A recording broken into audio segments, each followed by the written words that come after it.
So yun mga mix, ayan na mga mix, nakakabit na. Ito na mga mix, oh. Ito na yung ating digital speedometer. Ayan siya mga mix, yung wiring na lang yung kakabit ko. Ito siya mga mix, oh. Pinambunot ko yung wire niya sa socket. Ito yung sa gear niya mga mix, oh. Ito. Ayan mga mix, ito yan, yung 6 pin.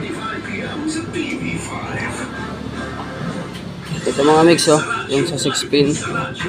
Pinambunot ko kasi di parehas yung socket nya. Ayan, iba-iba yung gear. Yung nakabit ko pa lang mga mix, ito pa lang yung sa ano nya, dalawang wire pa lang. Ito yung positive nya. Pinagsama ko ng mga mix, yung dalawa parehas naman to positive mga mix. Ayan. Tapos yung sa ano nya,